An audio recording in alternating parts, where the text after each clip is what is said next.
professeur Yanda Sanogo, qui tient à cela. Et comme nous l'avions déjà fait en son temps, eh bien, monsieur le DG du CHI nous avait dit, il est certes directeur général du CHU Prèche-Vie, mais c'est un spécialiste en management des organisations. Il est administrateur civil, donc il aurait pu être préfet de région quelque part, mais il a choisi l'hôpital. Il a choisi la santé, et donc il nous a choisi. Il est même enseignant aussi, consultant ici même à l'UNIFAS depuis plusieurs années. Recevons M. Yao Etienne, DG du CHU.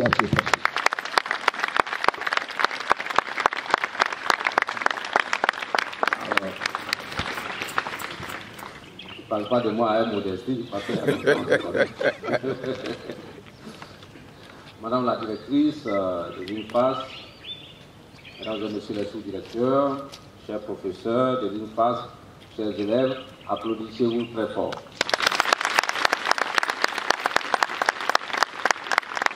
Grâce à Madame la directrice de l'UNIFAS, j'ai eu l'honneur d'être là, pas récemment, pour vous entretenir, pas pour enseigner, mais pour vous entretenir sur la notion de non, c'était plutôt sur la notion non. C'était sur le management d'équipe participatif, voilà, pour être plus précis. Et j'avais promis que je serais ici aujourd'hui pour vous parler de la gestion du management. L'anglais appelle ça time management. Donc, pour vous faire d'abord un rappel très rapide, effectivement, nous avions parlé du management d'équipe participatif pour dire que c'est une forme de management auquel on associe tous les acteurs impliqués dans le processus de gestion de l'organisation en question. Et qu'à la fin, si pour se rendre compte que ce type de management fonctionne bien au sein de l'organisation, eh bien on passe donc du management d'équipe participatif à un management d'équipe fédérateur. Et quand vous regardez le visage des gens, des acteurs, vous sentez qu'on est dans un système fédérateur. Et je crois que c'est le cas du CHU de l'UNIFAS. Je voudrais qu'on applaudisse très fort Madame la Présidente. Aujourd'hui, nous allons parler du temps, la gestion du temps, dans une organisation bien sûr. Mais avant d'entrer dans le vif de mon sujet, je voudrais commencer par les généralités. Je ne vais pas être long, je vais dire quelques mots seulement. D'abord, la définition du temps. Eh bien, le temps, c'est un cadre, j'allais dire, virtuel, offert à tous les êtres vivants, à travers lequel, donc, les êtres vivants accomplissent leurs activités, accomplissent leur mission. Et donc, c'est virtuel, ça est là pour tout le monde. Mais il appartient à chacun de le rendre très actif. Donc, en termes de caractéristiques, le temps n'est pas un facteur de progrès. Le temps, il n'est pas actif, il est passif. Il est placé là. C'est toi qui dois faire du temps de telle sorte que c'est quelque chose de très bon, de telle sorte que le temps te soit profitable. Alors, il y a un auteur qui a dit, il s'appelle un certain Émile Benveniste, qui est un auteur français, un linguiste, un grand linguiste français. Il a dit que le temps n'est pas un facteur de progrès, il n'en est que le cadre. C'est-à-dire c'est aux hommes qu'il appartient d'engager des actions fortes, des actions majeures, des bonnes actions à travers le temps pour que ce temps-là soit profitable pour nous. Mais si toi, ton temps est là, et puis tu fais autre chose, bien entendu, à la fin, c'est-à-dire à l'heure du bilan, tu ne seras pas efficace. Et ça, c'est important, il faut le savoir. C'est pour cela que je voudrais comparer ici le temps à deux choses. Définir de cette façon, le temps est comme le terrain de football. Le terrain de football, quand les joueurs sont là-dessus, c'est pour tout le monde. Comment est-ce que vous jouez? C'est ça qui fait qu'à la fin, vous pouvez gagner l'équipe adverse ou pas. C'est aussi comme une voiture. Une voiture, quand vous conduisez une voiture, eh bien la direction que vous donnez à la voiture, c'est ce qu'elle prend. Hein. Et vous pensez que la voiture peut vous aider, c'est faux. La voiture vous aide pas. Si vous envoyez comme ça, la voiture s'en va. C'est ça le temps. Et ça, c'est très important. Il faut qu'on puisse le savoir. Et le temps est extrêmement important dans la vie des individus, aussi bien dans la vie des individus que des organisations. Alors, nous allons commencer d'abord par les organisations. Le temps permet donc au directeur, au premier responsable d'une organisation, bien entendu, d'évaluer la mise en œuvre de son plan stratégique. C'est à travers le temps que le directeur peut, par exemple, évaluer le temps des réunions, le temps de présence. Et le temps, il est virtuel, mais les Blancs ont été extraordinaires. Ils ont essayé de le rendre beaucoup plus concret en le divisant en mois, en années, en heures, en jours, tout ce que vous pouvez savoir. Ça permet aux gens de savoir que j'ai commencé une activité à telle heure, ça doit prendre fin. Sinon, si ce n'était pas ça, on ne pouvait pas le savoir.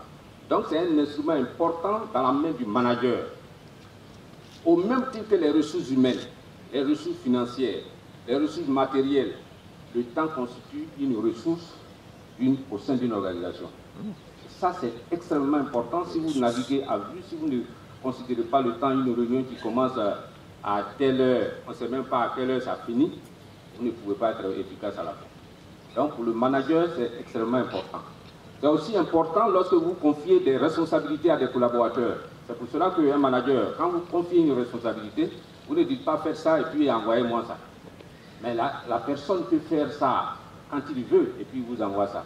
Mais si aujourd'hui, au moment où on parle, le ministre de la Santé, par exemple, pour le cas du professeur Dag, le ministre de la Santé est en conseil des ministres, et puis il vous appelle, il vous dit, j'ai besoin du nombre exact de machins, d'infirmiers, ou bien de l'infirmier à chose, comment on appelle ça, à l'INFAS, il vous envoie ça discrètement, hein.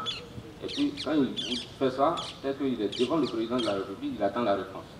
Mais en tant qu'il a confié cette mission hier à quelqu'un, il n'a pas fait, il ne vous a pas donné des résultats. Donc, dans les organisations, quand vous confiez une responsabilité, en termes de temps, vous lui dites, je vous donne ce travail-là, vous me rendez ça à midi. Claire, c'est à midi. S'il ne rend pas à midi, ça vous permet de l'évaluer.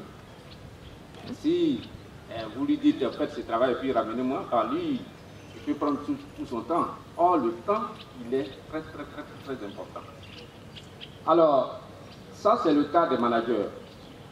Les managers également de proximité que vous êtes, je veux parler des sous-directeurs, des professeurs et autres, le temps aussi est extrêmement important pour vous. C'est-à-dire que dans la mise en œuvre de votre plan stratégique, il faut que vous respectiez le temps.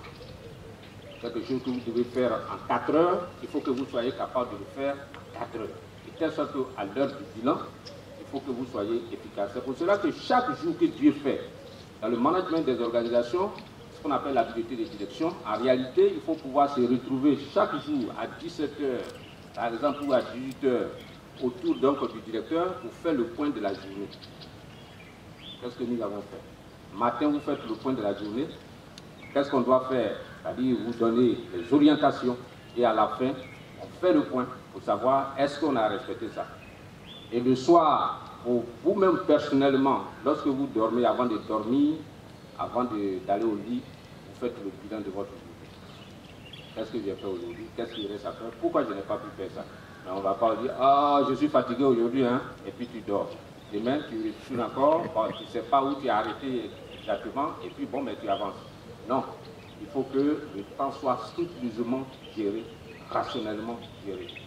Les élèves, c'est important aussi pour le temps, pour vous, parce que si on vous donne des cours, et puis vous ne respectez pas la gestion de votre temps doit être géré de façon minutieuse, par jour. C'est-à-dire de telle à telle heure, j'ai tel cours, de telle à telle heure, j'ai tel cours, de telle à telle heure, je dois étudier telle leçon. Si vous n'avez pas fait que quelqu'un vient vous voir comme ça, tu fais quoi même ou allons à Corbeil, et puis tu te retrouves à Corbeil par hasard. Mais quand tu vas faire le bilan il est nul. C'est pour cela que je vous ai cité ici, la fois dernière, une pensée de Shukera qui dit que ceux qui ont le succès dans leur vie, ce n'est pas parce qu'ils font les choses différentes, mais parce qu'ils savent faire les choses différemment. Ceux qui sont je veux dire, efficaces dans leur vie, dans leur domaine, c'est ceux-là qui savent gérer rationnellement le temps.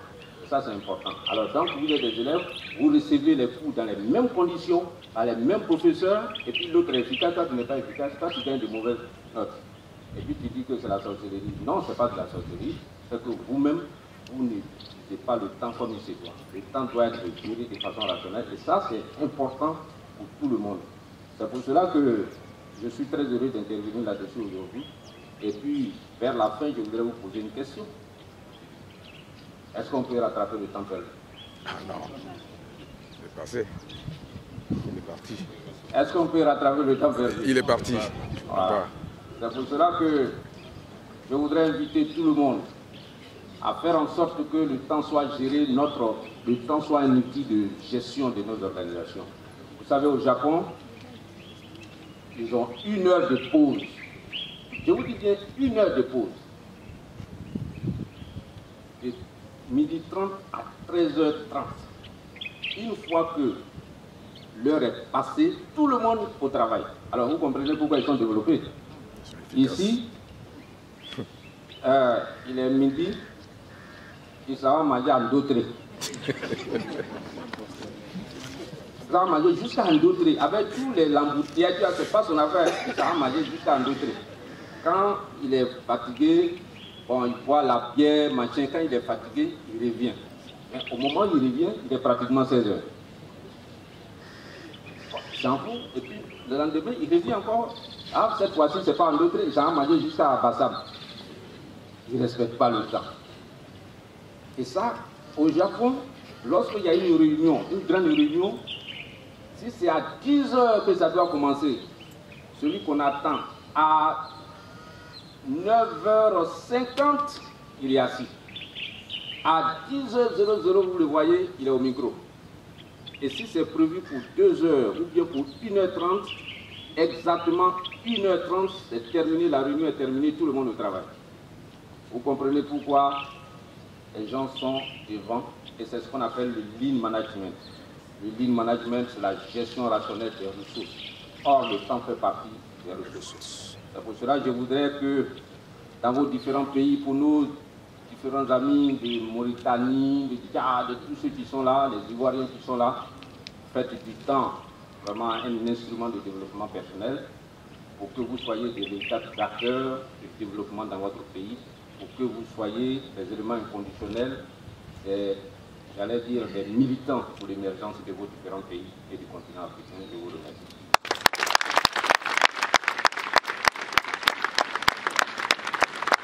Voilà.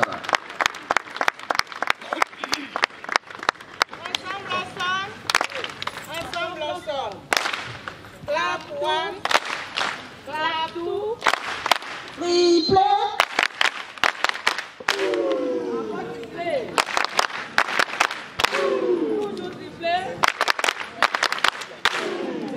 Voilà, donc nous disons merci à monsieur le DG. Ce fut un petit déjeuner très consistant au plan intellectuel, mais aussi au plan managérial. Et nous réalisons aussi qu'il a bien géré son temps aussi. Et il mérite aussi encore une fois une ovation. Voilà. Eh bien, par la même occasion, nous voudrons dire que nous avons ici la présence d'un de nos étudiants déjà diplômés, mais qui, sous le leadership donc, de Madame la Directrice Générale, eh bien, dès son arrivée ici, cet étudiant s'est investi pleinement dans l'hygiène et l'assainissement.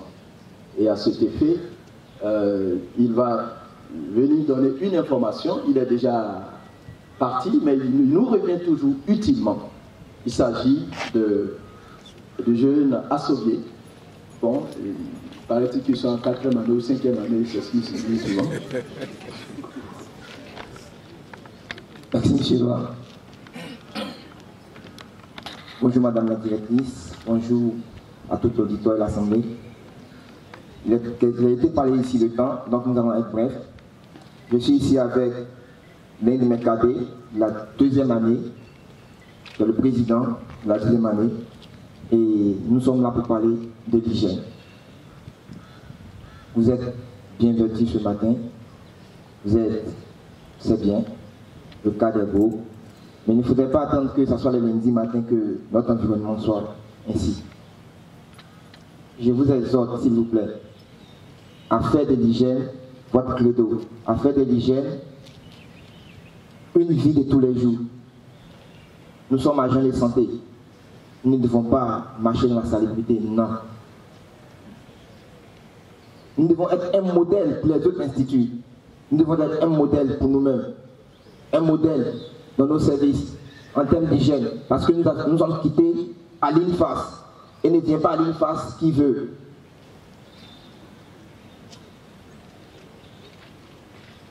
Cette année, sous la coupole des autorités de l'école, nous allons assister les deuxièmes années qui auront la lourde charge de veiller intégralement sur tout ce qui est hygiène à l'Institut, tant dans vos salles, dans vos toilettes et même à l'internat aussi. Nous ne voudrons plus qu'un étudiant mange et jette un détritus dans l'école. Non, ce n'est pas normal. Un agent de santé, comme on le dit, est un choco et non un cochon. Le cochon il finit de manger, il fait ces excréments là et il est toujours là. Mais nous, ce n'est pas ça. Nous sommes propres ce matin. Nous voudrons que cet établissement reste ainsi. L'Institut reste propre toujours et en tout temps. Est-ce qu'on peut compter sur vous? On n'a pas attendu. Est-ce que nous pouvons compter sur vous? Apparemment, c'est la première année seulement qui a répondu. La troisième année, est-ce que nous pouvons compter sur vous pour appuyer les premières années à rendre l'Institut très propre? Oui. Et dans l'ensemble, est-ce que nous pouvons gérer notre institut de telle sorte que nous soyons les plus propres de la Côte d'Ivoire?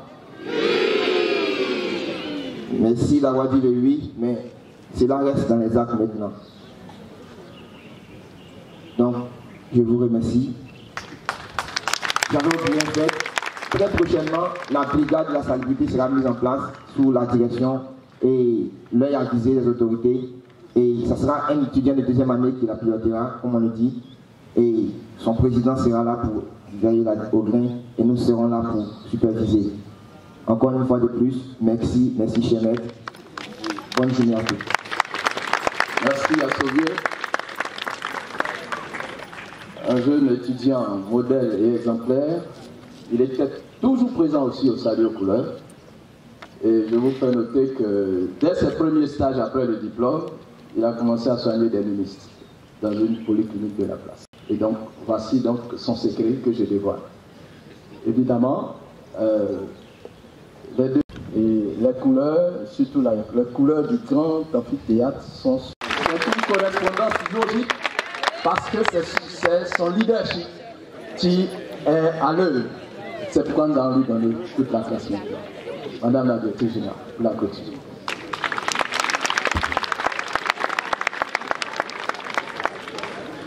Bonjour à tous. Je reviens sur Assoulier, c'est ça, hein? J'ai toujours du mal à prononcer son nom.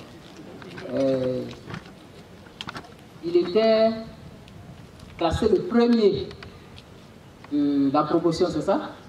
Mais je viens quand même faire remarquer qu'il est le premier après la deuxième session. Hein? Il faut quand même que je le dise. Il était premier, le premier après la deuxième session, parce que le premier même, qui était à la première session, quand on classe, quand on met tout le monde, il devient un peu... Mais n'empêche que, c'est-à-dire il était pratiquement ex aequo. C'est pour dire que ça a été un bon élément.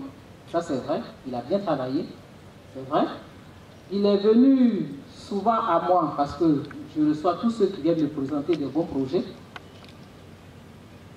C'est ça la sorcellerie. Le sorcier, c'est celui qui fait bien les choses.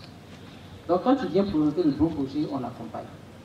Je voudrais féliciter les deuxièmes années, les premières années. Vous avez fait un salut aux couleurs vigoureux. Vous avez chanté, on vous a entendu. Au début, on ne vous attendait pas, mais vous avez pris le lead, vous avez... On a bien entendu et vous vous êtes imposé. J'espère que vous connaissez le salut aux couleurs. Hein. Et si on vous dit de chanter, vous savez réellement. Ça, c'est bien. Maintenant, la troisième année. Où sont les troisième années? Ah, c'est vrai que ce sont les troisième années qui sont là. Et celles qui sont là sont les troisième années. Là, c'est deuxième année. Troisième année. Moitié. Bon, les troisième années n'ont qu'à se mettre là. Venez ici. Déplacez vous-même, on va voir si vous êtes là. Troisième année, sortez du rang.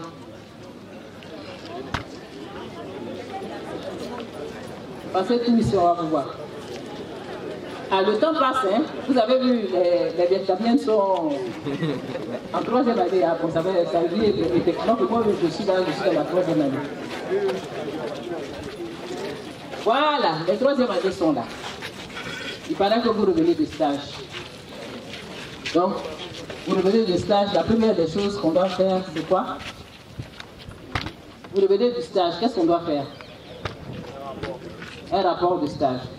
Après le rapport de stage, on fait une évaluation, comme un examen. Puisque c'est valable pour tous. Quand on est en stage, c'est-à-dire que tu as le temps de réviser tout ce que tu as appris. Donc, je sais que quand je donne des instructions, ce n'est pas toujours suivi. Donc, je le dis à haute voix, et je vais veiller à ce que ça se passe. Au plus tard, mercredi, ils doivent avoir une évaluation. Une évaluation mercredi. C'est compris, c'est programmé, c'est pas programmé, ça c'est pas mon problème. Mais on vous évalue mercredi. Surtout, comme si c'était le diplôme d'État. Parce que pendant tout le stage, vous avez vu tout ce que vous devez voir au diplôme d'État, vous avez vu. Donc une évaluation mercredi. Madame Kansa, ce n'est pas... c'est un ordre. Ok, d'accord, c'est un ordre. Mais, gestion du temps. Je retiens essentiellement pour les enseignants. C'est la raison pour laquelle le temps commence, quand on commence une semestre, ça commence à un moment, ça finit à un moment.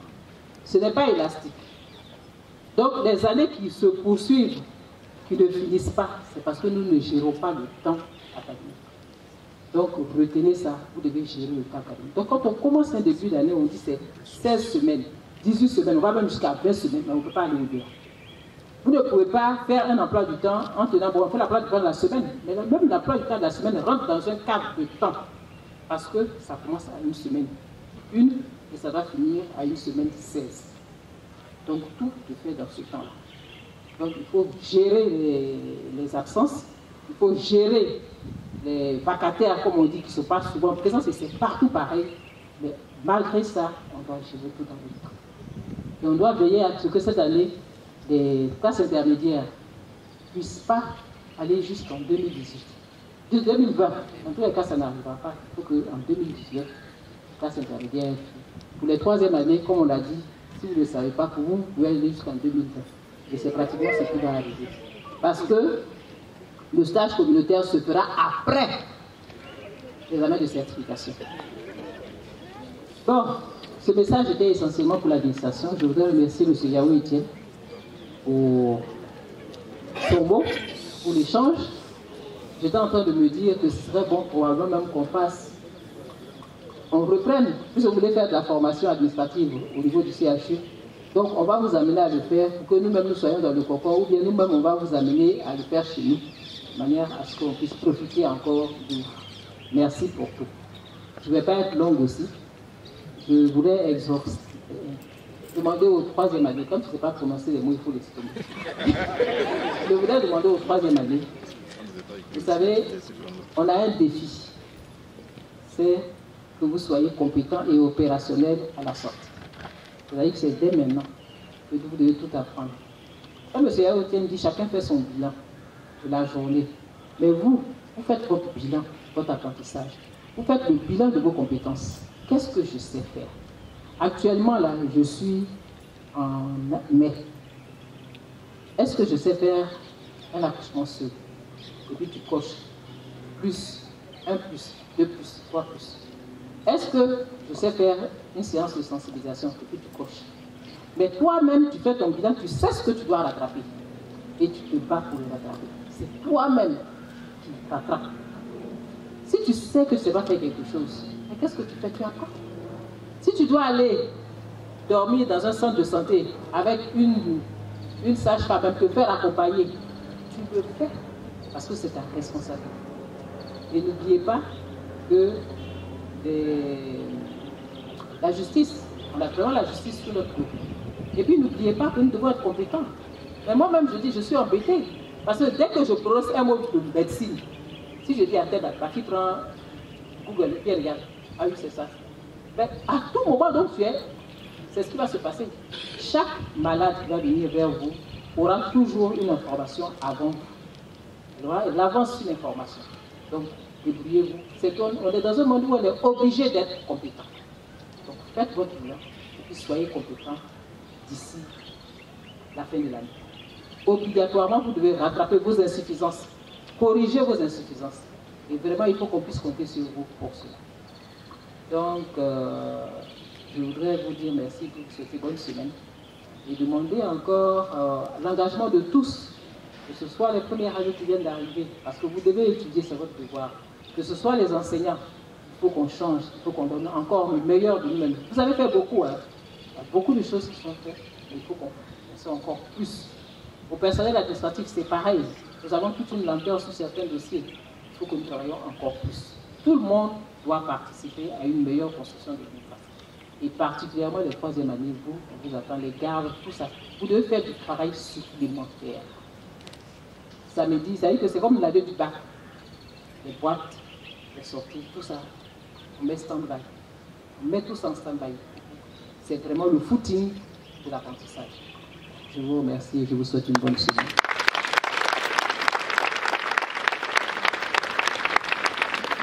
Voilà. La patronne a parlé. Nous ne pouvons que vous...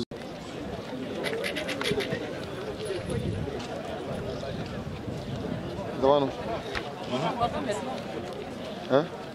Je vais t'appeler Gatou. Non,